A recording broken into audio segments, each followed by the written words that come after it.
I want to finish Parshas Truma today. We have a few points that I want to show you. And one of them I'm going to have to read. One of them is so sophisticated that I have to read it out for my notes. We got to, where are my notes here? Okay. So we got to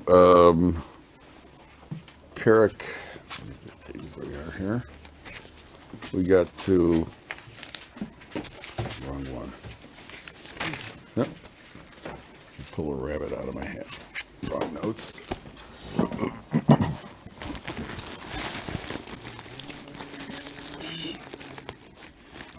Here we are.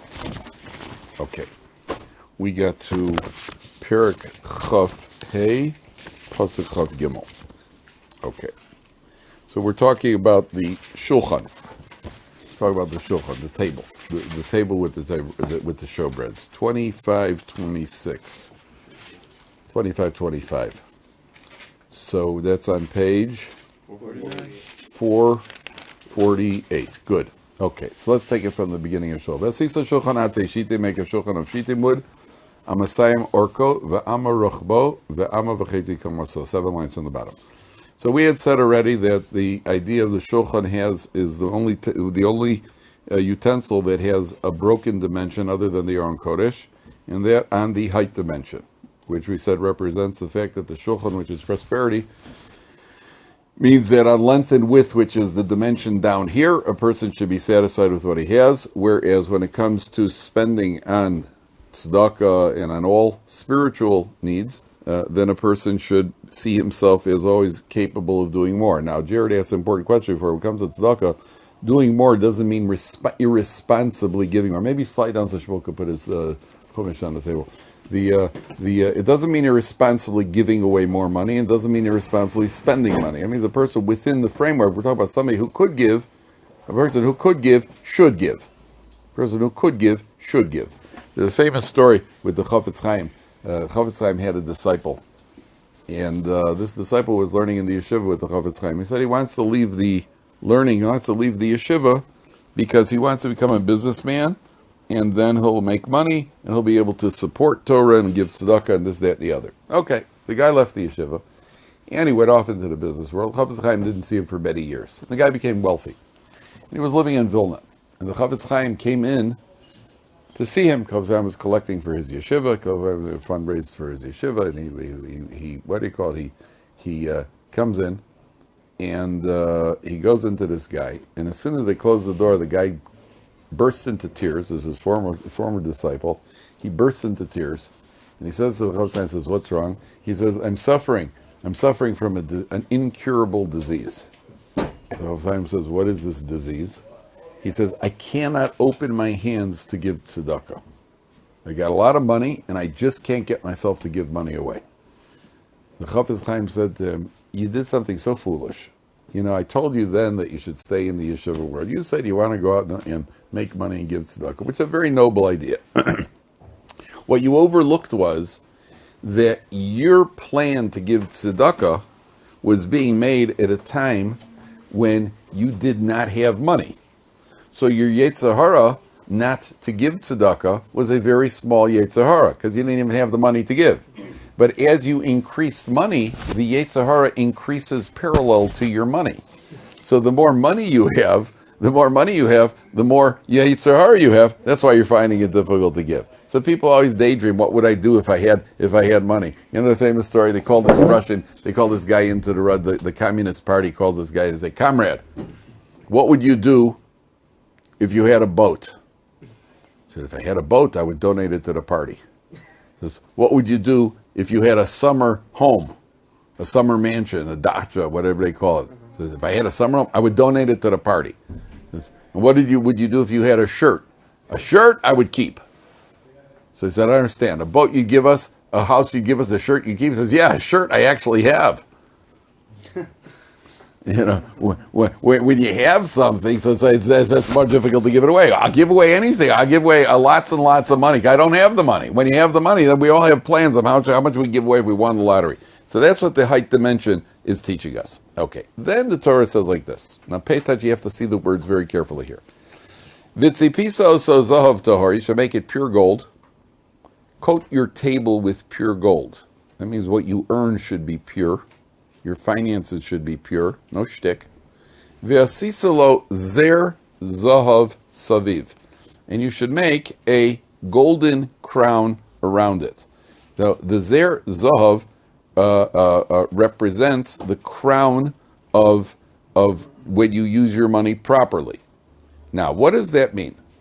Ve'asisalo misgeres tofach saviv. You should make an enclosure.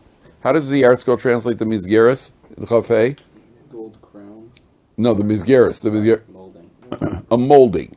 Now, the molding, whatever. If you look at the picture, you'll see what everything is in the picture. But the word misgeres means soger, to close, an enclosure. And the misgeres represents that if the table represents prosperity, you should make boundaries for your own desires. Right? Don't get out of control with your materialism. Make a misgeres on your table. Make a misgeres on your table that your table shouldn't be out of control. Ve'asisa zer zahav lemisgarto saviv. And the crowning achievement is that a person gets himself under control. That you have a zer zav, a golden crown, when you have made a misgeres, when you reined in your desires. That means, my father Olav used to say, if there's one theme that runs through the entire Torah like a thread from beginning to end, there's one theme. There's several themes that run through, obviously being religious and God and everything else. But there's one theme that runs through the Torah start to finish, and that is self-control. The whole Torah is about self-control. You have to control your food, and you have to control your thoughts, you have to control your ego, and you have to control your mouth, and you have to control. It's all about self-control. It's not about deprivation. There's a very big difference between self-control and deprivation. Self-control means 2 helpings of cholent. That's self-control. Deprivation is 1 helping of cholent, right? And out of control is what we do, right? Which is 4 or better, right? Okay. That is the difference between the deprivation. Deprivation is 1 piece of pie. I can't eat 1 piece of pie. That's not going to happen. 2 pieces of pie is the starting point. 3 is already Oneg Shabbos, right? What I did is already a lack of a misgeres, right? That is. I'm only saying, right? So that's what it doesn't mean deprive it. We don't deprive it so we don't torture ourselves. But there's got to be a certain amount of self-control. There's got to be a certain amount of self-control. Somebody they used to say, eat up your cholent on the Shabbos. Don't eat up your Shabbos in the cholent. Right? I mean, sometimes people eat cholent, and by the way, Jack Daniels goes well to wash it down, right? There are various other liquids. And then people get horizontal, right? Which is fine, right? There's horizontal and taking a nap for Oneg Shabbos, and there is becoming semi-comatose, right? That, where you take your Shabbos afternoon nap and you wake up sometime on Monday. That's not what's supposed to happen, right? So you take a nap, have a nice shluff, that sort of thing. Okay, then. Ve'asisalo arba taba ozahav. You make 4 rings. Now we said that the rings on the Aron Kodesh represent the never-ending reward that a person gets for that. Okay, that's certainly one of the ideas. But there's another idea here. A ring, when the Gemara talks about poverty, the Gemara says, one of the Amoraim said to his wife to give money so that people will also help their children. So she said to him, are you cursing our children that they should become poor? He said to her, I'm not cursing them, I'm just telling you the fact is that poverty is what's called, the Gemara calls it, galgal hachozer ba'olam. It is a cycle that repeats itself. A galgal is a wheel. A galgal is a wheel. There's one very interesting word, galgal. You know why it's interesting? Because the word galgal is a word that also repeats itself. It's gimel lamed, galgal, which is exactly a description of a wheel. A wheel is something that goes that rotates around itself. Isn't that an interesting word? The word gal, you know what a gal is? A gal is a wave, which is also something that just keeps coming at you, right? A gal is a wheel. It's like the waves keep coming. That's what a gal really is. So the Gemara says poverty is a galgal hachozer ba'olam. That means You never know how a guy can be very rich. And his children or his grandchildren can end up poor. There's nothing's guaranteed. There are plenty of people who had a lot of money and then they were chased out of their countries. Like Persian Jews were very wealthy, and their children, they themselves and their children ended up absolutely broke because they had to run away with nothing, just the shirts on their back. This happened to Jews all the time. Rav Dessler said that when he was in Europe, his father was a wealthy man. He was in Russia. I think they were in Russia. And one day the government simply eliminated the currency and changed to a different currency. And all their cash his father went broke overnight. And that's when Rav Dessler said he realized that any material gains in this world they can go as easily as they've come. There are a lot of frum Jews who took a major hit into, what was it, 2007, 2008, when the bubble burst. And you had people who lost millions. People lost millions of dollars. So it's a galgalach. So the rings around the corner of the table are meant to remind us that we should invite in the poor and we should be generous to the poor, because you don't know when a person isn't generous to the poor, it could be that he or his own family members may one day become poor. And therefore, in order to avoid that, the best way to avoid that is for a person to be generous. If a person gives it away, that's the reminder of the rings. Okay? Now, take a look at Pasuk Chav Zayin. Le'umas hamisgeret tiyena hatabaos. Now look at the wording. 3 lines on the bottom. You have to look at the wording precisely. Le'umas, opposite. Does he change it as opposite? The rings shall be opposite the moldings. Libotim, literally as housings, lebadim for the poles. Housings are that means that you put the pole into these rings. But the commentaries say lebatim also means literally houses, and it should be lebatim, your house, levadim. Levad, the word levad in modern Hebrew means what? Alone. Who's the loneliest person? Who's alone? Poor people. But nobody. The Gemara says rich man. It's a pasuk in Mishlei. A rich man has a lot of friends, and poor men tend to be alone. You see a poor man coming towards you, you go in the other direction because he's always going to do. He's going to put the touch on you. So poor people are lonely. Says the Torah, levatim levadim. You should make your home a place for the poor. Levatim levadim, and then you know what happens as a result of that? Laseis es hashulchan, to carry the table. So the literal meaning is you put the poles in, and the poles are going to carry the table. Says the Torah, you want your prosperity to be carried, you want to be lifted up, make your home a place for the poor. If you make your home a place for the poor, so then that's what's going to carry your prosperity. The way it works is like this. This is an important thing to understand. The Torah says if you give 10%, aser al menashe tisa asher, give 10% so that you get wealthy. Okay, now if you stop and think about it, giving charity makes 0 sense. The Gemara says, melach momon choser. If you want to salt your money, decrease it. You hear that? Salt your money. What does it mean, salt your money? Keep it around for a long time. Preserve it. You want to preserve your money, decrease it. Right? What does that mean? You want to preserve your money, you should decrease it. You preserve your marble collection, so give away some marbles. What does that mean? Preserve your money. There are two opinions, whether it's melech momon chaser or melech momon chesed. You salt your money by doing chesed with it. Both are the same. They're referring to giving it away. Now, if you stop and think about it, you know the story. This guy goes into the post office. He wants to mail a package. So they weigh the package on the scale, and the lady says the package is too heavy. You're going to have to put more stamps on it. He says, yeah, but more stamps are going to make it heavier.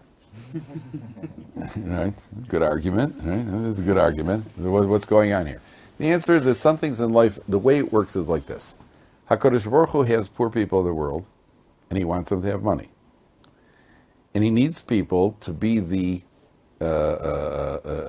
channel through which they're going to get their money. Now imagine you make $100,000. You have $100,000. You earn $100,000, and you give $10,000 away. HaKadosh Baruch Hu says, oh, I've been waiting for somebody like you. The poor people need $10,000, and I can rely on you. So the next year he gives you another $100,000. You're making $100,000. And again, you give away $10,000. He says, oh, you're good. You're good. You know what? I'm going to give you $200,000. I like your attitude. So next year, make $200,000. You decide $200,000. I could afford more. I'm going to give 20%. and you give away $40,000, right? Ooh, you're good. Of course, oh, you're good. I've been waiting for someone like you for a long time. So he drops $400,000 in next year, and you give away $80,000. He says, now you're the guy. And the next year he gives you $1 million. Say, $1 million, I got to give $200,000. Well, $200,000, that's kind of steep. I think we could cut it down to $150,000. $200,000 is a lot of money. Bad. The next year he drops you to $750,000. Should happen to me soon. He drops you to $750,000. $750,000. I did not have a good year. I'm giving away $75,000. Oh no. Bad attitude. And he drops you down to $200,000. Then you don't give anything. You understand? You're acting as a conduit for the money. HaKadosh Baruch Hu was giving you money. I knew a guy. There was when was it in the 80s, the savings and loan scandal? They had the savings and loan scandal. I don't understand exactly what happened. A lot of people got in trouble. I met a guy, came to Israel, made a lot of money in the savings and loan. And I once asked him how much he made. So he said, well, I had one really good year where I had to write a check of 7 figures to the American government. Which means that conservatively he made $4 or $5 million that year. He told me he called his father up. He said to his father, Dad, I don't know if I can do this. I don't know if I could write a check for $1 million. I might have to leave the country. Right? So eventually he paid the money. He did get called in by the federal government because he avoided serious trouble by the skin of his teeth. A lot of people went to the clink for this. I even used to call him up when I throw my voice. I'd say, hi, Mr. Ploney, this is Jim Clark from the Federal Bureau of Investigation. I want to speak to who is this? All right, the guy was a Giants fan, so he had it coming. But at the end of the day, the difficulty of giving away money is such, and that's why the Torah tells you that's what the Shulchan represents. Okay, the last thing is if you look at Pasuk Lamed. Pasuk Chavtes on top page 450. And again, this is very much connected to the words. Ve'asisa ke'arosav. You got all sorts of you got all sorts of utensils here. Ve'asisa ke'arosav ve'kaposav uksosav u'minakiyosav. Minakiyosav is some sort of tubes or pillars, whatever it's called. But the root of the word is minaki, is naki, which is what? Clean. Which is telling you your parnasa should be clean. Right? Don't justify pulling shtick with your parnasa for the sake of giving tzedakah. Make sure your parnasa is clean. Hashem doesn't need your help. Hashem does not need your help. So, if you can't do it right, don't do it at all. Otherwise, we don't need you to steal money. We're no Robin Hoods or Ruvain Hoods. Steal from the rich and give to the poor. Right? We don't go for that. Asher yusach ben zahav tor tasel. So make it pure gold. And then the last line is V'nasata al hashulchan lechem panim lefanai tamid. You should put on the table the lechem hapanim. Now remember we spoke about the lechem hapanim because they have the showbreads that are shaped like this, and they have the opening is called the face of the bread. And the Mefarshim say that the lechem hapanim on the shulchan over here represents how we're supposed to greet the poor people with a savor panim yafos. We should have a friendly face and a pleasant countenance. We should give away the money. The Gemara says if you give the money with a huff, if you give the money and you look grouchy when you give away the money, better you shouldn't give it at all. Right? To make the poor person feel bad. Now, you just have to remember, keep in mind that in the old days people were collecting because they were literally starving to death. You gave people a piece of bread. Nowadays a guy comes to your house, knocks on the door for money. He's generally because he's collecting for his daughter's apartment, which if she wants to get married, so he doesn't want a bagel, right? And a guy comes to your house, he wants to see some zeros, but on the check, not in the bread shape. So if you just have to keep in mind that the needs of the society change. All right, and a person, Jared was asking before, a person has to be very, very careful. You can't give away. We're not expected to give away our money irresponsibly. That's not our job. You have to know how much you can give away and you have to who give it to. You always give money to a reputable organization. Okay, now I want to read you something. Take a look at the menorah. And I want to read you something straight out. V'asisa menorah zahav tahor. You're going to make a menorah out of pure gold. Miksha te'asa ha-menorah. Miksha means beaten out of one piece. A very sophisticated piece of equipment, the menorah. Miksha, te'aseh ha-menorah. Yerecha v'kana gvi'eha kaftoreh ufracha mimena yiyu. So you're going to make this menorah out of pure gold. Set of commentaries, the menorah it represents the human being. Why is it? Because the menorah was 18 tfachim high. 18 tfachim, there are 6 tfachim in an amma. The average person is 3 ammas high. So the Gemara says. So the menorah, which is 18 tfachim, is exactly the height of the average person. Number 1. The menorah should be zahav tahor.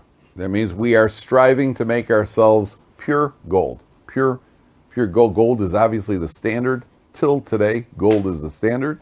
And it's a remarkable thing if you realize, when was this world convention that decided that gold is worth something?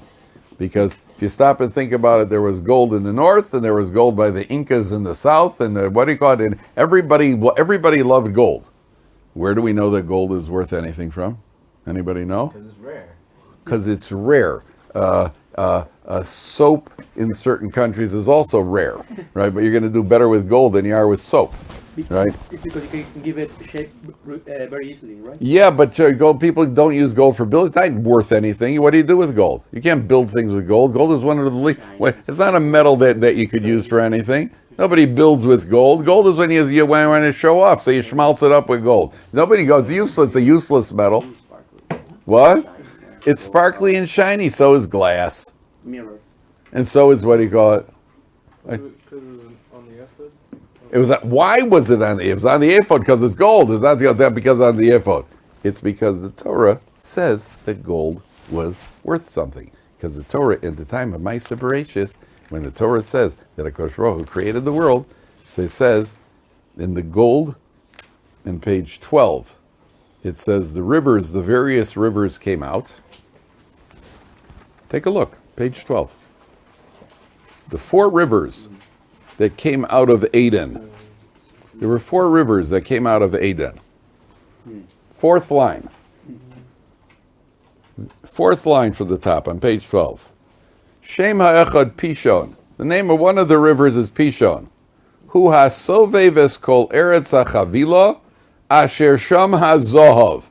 It surrounded the land of Chavila, whatever that is, which is where the gold is. You didn't even tell me anything about gold. I mean, what am I supposed to go? Well, oh, wow, whoop-de-doo. That's where the gold is. Well, apparently that's where the gold is. Yes, whoop-de-doo. Otherwise the Torah wouldn't be telling you that. It didn't say, well, that's where the cinnamon is. It says that's where the gold is. And then it says the next one, Uzahav ha'aretz ahi tov. That was good gold. Sham ha'bedolach ve'evan ha'shoham. If it was created and the Torah tells you it's good, that means it's inherent. It's the same convention that decided the week is going to be 7 days. Did you ever think about that? Why is it that in Indonesia they have a 7-day week, and in Sweden they have a 7-day week, and in Venezuela they have a 7-day week? Well, Venezuela now they don't have anything except chaos, but they have a 7-day week. It's 7 days of chaos every week in Venezuela. Where was this international convention? The answer is it was created at the beginning of the world. In China, apparently in China sometime in the 1400s or 1500s, and none of you know anything about China to contradict me, so I can make up anything I want right now. Right? Nobody knows anything about it, but apparently in China some 500 years ago they tried to invoke a 8-day week. And apparently there was a revolution and people got killed. They went back to 7 days. Right? Yeah, what was the Havamina, right? What was the Havamina? Yeah, they go, week. You know, I'm not sure. I don't know exactly what the Havamina was. I'm not sure. But whatever it was, they got killed over it. Because it's inherent. So the menorah, we should be Zahav Torah. When you think about a standard, the gold standard, gold will always be worth something. Right? If you're worried about the world going broke, buy gold and bury it in your house, or bury it under your tiles, because gold will always be worth something. Why? Because it was created that way. The human being looks at gold and thinks gold is important. The Gemara says there are 7 levels of gold. There's 7 different levels of gold, and They go to white gold, yellow gold, and the Gemara talks about the highest level is red gold. Red gold, which is the gold that the Egel Hazav was made out of. Right? That's red gold. So that's why you understand why the Para Aduma, the red cow, is the atonement for the golden calf, which was red gold, and so on and so forth. Okay? Now, Miksha Te'asa HaMenorah. What does the word Miksha mean? Hammered up. What's the root of the word? Kasha. Kasha. Difficulty. What does the menorah represent? The light of the menorah, which we spoke about last time. Spiritual. What's that? Spiritual, yeah. What else? What did we say? To the Shemayim? Connection to Shemayim is the flame is reaching up. That's true. That's so man's neshama is called God's flame. Ner Hashem nishmas adam. We have a restless neshama. We're reaching up like the flame. That's true. What else? What else? We said what? What does the menorah represent? What does the Aron Kodesh represent? Torah. Which Torah? The, Torah Shebiksav. The Aron Kodesh. Oh. It's Torah Shebiksav. The menorah, Torah Shebal Peh. It's Torah Shebal Peh. What's harder, learning Chumash or learning Gemara? Yeah. Shmuel laughs. Shmuel laughs like, what kind of questions? They're like, what's your Havamina? Yeah. What's that? Yeah. You know, you learn a piece of Gemara. Miksha Te'aseh HaMenorah. Menorah is Torah Shebal Peh. It's hard. You got to work at it. You got to work at it, and you got to what's called amelus b'Torah. You got to work hard at it. It's hard. It's difficult. It takes up all your kishkis, and you get frustrated until you finally understand it. Now, what else are we supposed to become? Yerecha. How does he translate Yerecha? That we have to I'm just looking at its shaft, its base, its shaft, its cups, and its knobs. Okay, Yerecha, which alludes to Yerech is the thigh. That means that a person has to be pure gold and work hard in maintaining morality, which is symbolized by the thigh, which is the area of morality or immorality. The kana he translates as the shaft. The windpipe, where speech comes from, is called the kana. Kana means that in speech, we have to perfect ourselves. Gvi'eha is the cups, which represents food, drink. Kaftoreha ufracheha mimeniyu. Kaftoreha, Rashi says Kaftoreha was shaped like apples, like tapuchim. That's food. Upracheha is the flowers, literally means all other areas of life. Mimeniyu. It has to be from that same menorah. The menorah represents the human being and the human being's goal of becoming, achieving, growing is perfect as we could become. We can never achieve ultimate perfection by growing. That's what the whole menorah represents. Okay, let's go on. Take a look at Parshas Tetzaveh. Let's go to Parshas Tetzaveh. Page 464. Now, the first thing, what's unique about Parshas Tetzaveh? There's something very unique about Parshas Tetzaveh that is different than any other parsha in the Torah once Sefer Shmos began. What is it? Moshe's name. Correct. Moshe Rabbeinu's name is not included in Parshas Tetzaveh. Moshe Rabbeinu's name does not appear anywhere in Parshas Tetzaveh. Okay. Now the question is why. So according to the basic explanation, because Moshe Rabbeinu, after the sin of the golden calf, he said to HaKadosh Baruch Hu, if you forget, in Parshas Kisisa, he says to HaKadosh Baruch Hu, forgive the Jewish people, v'im ayin, if not, mecheni na misifrecha, erase me from your book. Since Moshe Rabbeinu said, erase me from your book, even though HaKadosh Baruch Hu did forgive Klal Yisrael, he said the words, erase me from your book, and therefore HaKadosh Baruch Hu erases Moshe Rabbeinu's name, does not appear in one of the parshas of the Torah. Okay? Take a look at the end of Parshas Tetzaveh. The only parsha since Moshe Rabbeinu was born in Parsha Shmos, it's the only parsha where Moshe Rabbeinu's name does not appear. Now if you notice at the end of the parsha, on page 482, right at the bottom of the parsha, right at the bottom at the end it says the last word of the parsha, La Hashem. Then you notice it says Kuf Aleph Psukim, There are 101 psukim. Michael Simon. Michael, every parsha, if you look in the standard printed chumash, every parsha right at the end it says how many psukim there are, and then there's a mnemonic so they can remember it. To remember Michael is much easier than remembering 101. Michael is the numerical value of 101. Okay? There are 101 psukim in the parsha. Now watch this, boys. Make sure I don't forget that afterwards. Okay? Where is it? Here we go. Here's the word Moshe. Okay, can everybody see that? Moshe. Okay? How do you spell the letter mem if you were going to say the word make mem into a word? How would you spell mem, Moshe? Mem. Okay? Mem. A shin, you would spell shin, yud, nun. Shin. Shin, yud, nun. And a hey is spelled hey, aleph. Chaim, you can see that? Yeah. Okay? So that's the name Moshe, but when you spell out Moshe, you get mem, shin, yud, nun, and hey, aleph. If you take the hidden part over here, you've got a mem, which is 40, a nun, which is 50, is 90, a yud is 10, and an aleph is 1, which comes out to 101. That means that even though the revealed part of Moshe Rabbeinu is not in the parsha, right? The hidden aspect of Moshe Rabbeinu somehow is there. And it's the psukim, the 101 psukim of Moshe Rabbeinu. But more than that. Because the word tetzaveh, which means ve'atot tetzaveh, you should command, but the word tetzaveh is related to the Hebrew word litzavot, which is to keep company, to accompany. That means Moshe Rabbeinu, you might not be in the parsha, but you'll accompany us. You'll be ve'ata tetzaveh as Bnei Israel. You will accompany the Bnei Israel. So Moshe Rabbeinu, even though his name is not listed in the parsha, but the essence of Moshe Rabbeinu, the essence of Moshe Rabbeinu appears in the parsha. Okay? So HaKadosh Baruch Hu starts the parsha without saying Moshe Rabbeinu's name, number one. Number two, what's today's date? I mean, we're in the first month of Adar, but what's today's date in the Hebrew? The Hebrew date is? Today is Adar 5.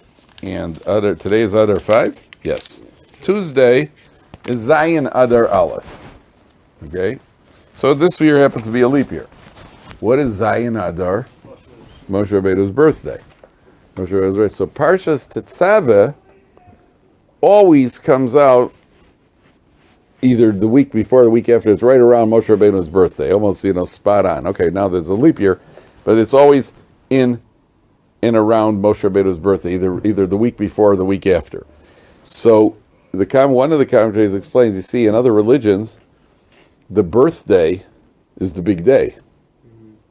Right? The birthday is the big day. Right? The 25th of December is the birthday. December 1st was the bris, which is New Year's. The December 25th is the birthday. Right? He was Jewish, right? Although he had some yichus issues, but he was Jewish. And 25th, we want to show that yes, Moshe Rabbeinu is the main one, but it's not about Moshe Rabbeinu. It's about the Ribono Shalom. And so in order to avoid confusion, think, well, it's Moshe Rabbeinu's birthday, make it to the contrary. On the week of his birthday, we dafka take the emphasis off. Right? There's another Jewish source, another Jewish book. Call it a Jewish book, a Jewish text, that surprisingly is absent of Moshe Rabbeinu's name. Which one is it? Haggadah. The Haggadah of Pesach. How do you like that? You will not find Moshe Rabbeinu's name in the Haggadah. You find Avram Avinu, you find... Moshe Rabbeinu's name doesn't appear in the Haggadah. Why is that? Right, same reason. All the miracles, everything was done. Nisim Mitzrayim. But it wasn't about Moshe Rabbeinu. Moshe Rabbeinu was the shliach. He was the biggest shliach in history. But it wasn't about Moshe Rabbeinu. It's about the Ribono Shalom. Ribono Shalom took us out of Egypt, not Moshe Rabbeinu. Moshe Rabbeinu was the one who was sent by the Ribono Shalom to take us out. So on the night of Pesach, when we're commemorating Yetzias Mitzrayim, so the whole commemoration, the whole point of Yetzias Mitzrayim is to commemorate that idea, that focus, not on Moshe Rabbeinu. That's not the focus. The focus is on the Ribono Shalom. And therefore, over here too, one of the commentaries says that's why Moshe Rabbeinu's name is not mentioned in Parshas Tetzaveh. Okay? So he says like this. V'atat tetzaveh es b'nei Israel, v'yikchu eilecha shemen zayis zoch. You take pure oil, kosis lamoor, crushed in order to shine, lahalos ner tamid, to bring the eternal flame. Now, the first thing here is that the rule for the menorah, when they used oil for the menorah, they took the olives, this is Hanukkah, you remember, they took the olive, and they squeezed the olive. The first drop that came out of olive they could use as olive oil. You can't use the second drop, because the second drop already has some sort of dregs from the olive in it. The first drop is the purest drop. So it says, kosis, it's got to be crushed, lamor. Says Rashi, third line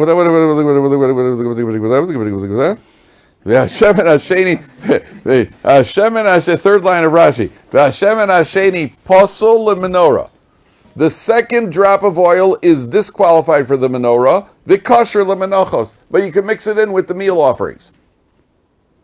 Why? Again, because the menorah represents the light and the intellectual clarity of Torah.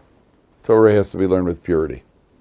Torah has to be our sources, our approach. None of the foreign ideas, none of the modern ideas. Torah has to be the pure approach of Torah is the purest oil. Kosis, crush it, lamor. But it should shine. So, if you look at that word kosis, it's very interesting. Because kosis, take a look at the numerical value of kosis. Chaf is how much? Tuf is how much? 420. Anything significant about the number 420?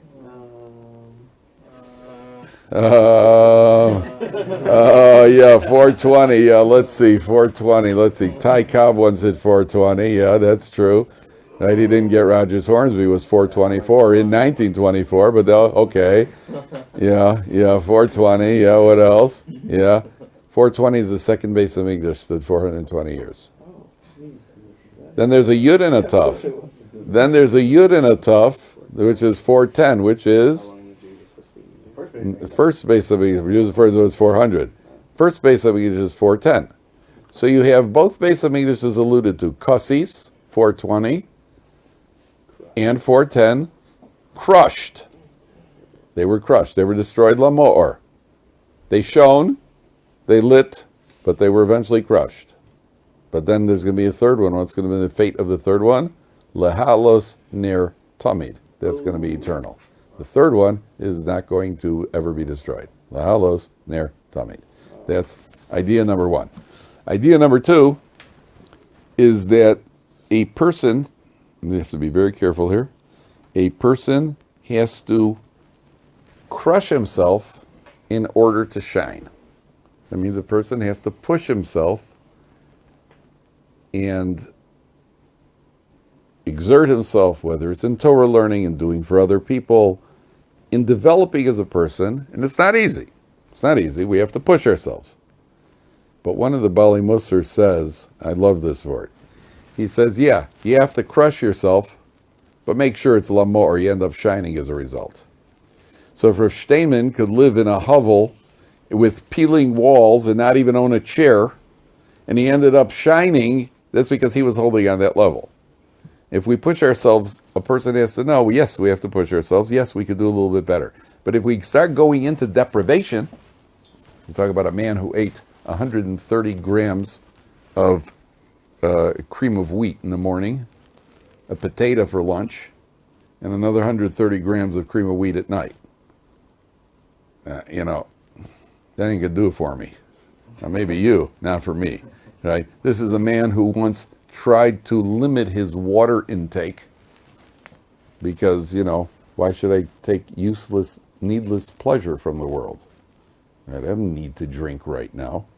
When I drink, it's not like, when I drink water, it's not like, oh, good water. Sometimes in the middle of a basketball game, you gotta, by the time you take a drink, it's not like, so it would be a Pepsi. That's something else. But, it's not, okay. That's why he was a statement. he lived with a level of deprivation beyond that boggles the mind, and he was always upbeat and smiling and in a good mood. So sometimes we make the mistake. I have to push myself. Yeah. We have to push ourselves to make sure it's lamor. Only if it ends at lamor. If you push yourself and you're not shining and you're not upbeat and you're not going, that's not cussy. That's not cussy lamor. That's just cussies. That's useless deprivation. And therefore, a person has to know that the avodas Hashem, yes, it's intense and it's demanding and everything else. You got to be careful. You got to be very careful. If it gets to the point where, and I always told you that my line of determination is, how are you with other people? If you're tense, if you're nervous, if you're being inconsiderate, then you're doing something wrong. Then you're doing something wrong. If you're depriving yourself and it's affecting your mood and you're not in a good mood because you're driving, then you're not holding that in. We're not holding that in. And if we could just treat ourselves well and behave well, then we're doing very well. All right.